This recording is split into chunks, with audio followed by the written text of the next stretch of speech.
à toutes et à tous ma team Kiefer, j'espère que vous allez bien. Pour cette nouvelle vidéo, on se retrouve pour le résumé vidéo de la Flèche Wallonne 2024, classique qu'on suit sur la chaîne YouTube. Départ donné dans la ville de Charleroi, arrivé au mur de Huy, qui a été grimpé 4 fois dans ce parcours, 198,6 km au programme. Un parcours en Belgique où les conditions météo, vous allez le voir, sont assez rudes. Départ Charleroi, plusieurs côtes au programme, la côte d'Ivoire, la côte d'Eref, le mur de Huy, la côte d'Eref une nouvelle fois, le mur de Huy, côte d'Eref, mur de Huy, côte d'Eref et le final au mur de Huy, soit en gros 4 fois le passage sur la côte de Ref et 4 fois au mur de Huy. C'est une boucle en fait qui était escaladée par les coureurs à partir de à peu près 120 km de l'arrivée. Donc un profil premièrement assez roulant puis beaucoup plus vallonné avec ces deux côtes à répétition sur un parcours final assez bosselé, vous l'avez compris.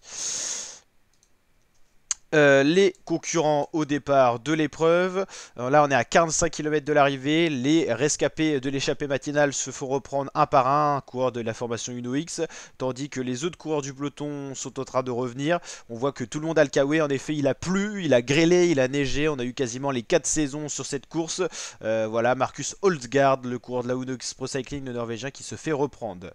Dans le peloton, ça explose de tous les côtés. Et il y a un coureur qui est parti tout seul, c'est le Danois Søren Kragh Andersen pour l'équipe alpecin de Sonix. Il a 50 secondes d'avance sur le peloton.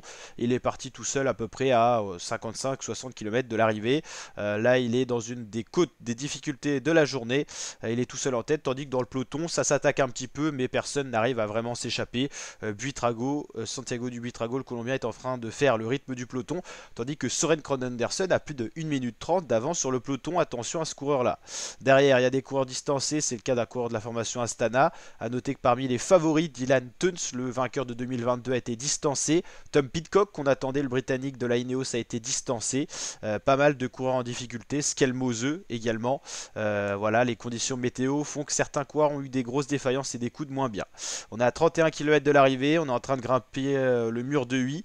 Et Søren Kragh Andersen, le Danois, toujours 1,20 d'avance. Le voici d'ailleurs qui va arriver en haut du mur de Huy. La fameuse cloche du Tour de France. 1,14. Il n'a pas perdu grand chose. 5 coureurs se sont échappés du peloton, 5 coureurs qui ont l'air plutôt pas mal. Stephen Williams, Maxime Van Rils, Kevin Vauquelin, le français, Santiago Buitrago et Richard Carapaz. C'est les coureurs qui montrent la meilleure forme dans les différentes bosses de la journée. Ils ont 56 secondes d'avance, enfin 56 secondes plutôt de retard sur Søren Kragh Andersen, le coureur qui est parti seul en tête, mais qu'une quinzaine de secondes d'avance sur un peloton des favoris où il reste plus grand monde, mais il y a quand même une trentaine de coureurs qui sont amenés par la UnoX Pro Cycling. Voici le peloton, on voit pas trop les maillots, on les distingue pas trop, ils sont tous en kawaii, ils sont frigorifiés les coureurs. Imaginez qu'il a neigé sur cette course et qu'on n'est pas loin des 0 degrés, on doit être à 2, 3, 4, 5 degrés maximum. Quand il y a du soleil c'est un peu mieux, mais là en gros ça caille pour les coureurs. 15 km de l'arrivée, c'est fini pour Søren Kragh Andersen qui a fait quand même une très très belle échappée solitaire. Il s'est fait reprendre à 14,5 km de l'arrivée dans une des côtes de la journée, la côte d'Eref. Il est aussitôt lâché, hein, il a fourni de gros efforts tout seul en tête avec du vent, de la pluie, il fait froid, donc voilà, vous l'avez compris, directement distancé ce coureur-là. Dans le peloton, c'est la Jumbo Visma, enfin la Visma Light the Bike qui roule. On voit notamment Kevin Vauquelin pour la Arkea aux avant-postes. Il est plutôt en forme. On est au pied de la dernière ascension du mur de Huy. Il reste plus que 2 km avant l'arrivée. On voit que c'est Benoît Cosnefroy pour AG2R, Decathlon AG2R qui est devant. Benoît est là, on a également Tom Skünch, on a Stephen Williams qui est ici, Maxime Van Rils, Carapaz qui est encore là, Kevin Vauquelin.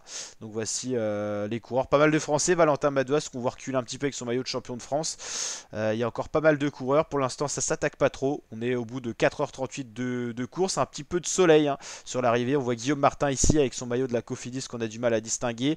Costefroy, Skünch, Carapaz. Voilà, on a pas mal de coureurs encore qui vont pouvoir se disputer cette victoire d'étape. D'autres sont lâchés à l'arrière du peloton. On voit Benoît aux avant-postes pour Visma Light the Bike.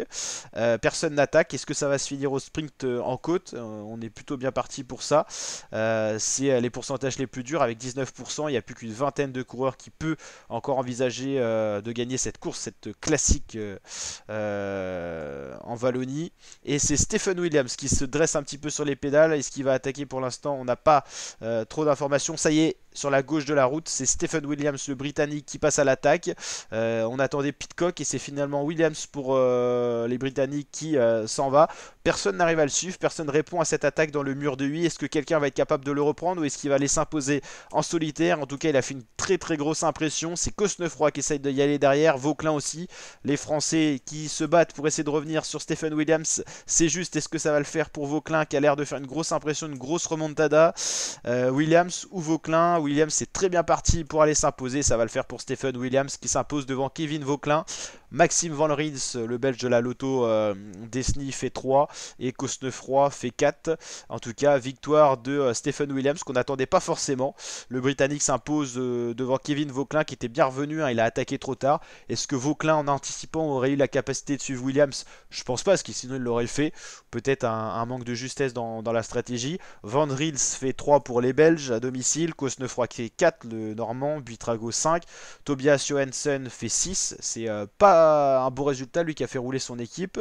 Romain Grégoire fait 7. Dorian Godon fait 8. Tige Benoît fait 9. Et Martin Guyonnet, c'est Guillaume Martin en gros, fait 10. Les Français à la fête, hein. C'est rare de voir autant de Français dans le top 10. On en a pas moins de 5. Mais malheureusement, c'est un Britannique qui s'impose. C'est dommage, les Français étaient bons, mais pas assez pour aller chercher la première place. On va aller voir le classement complet de cette Flèche Wallonne 2024. Stephen Williams, on l'a dit, remporte cette étape pour l'équipe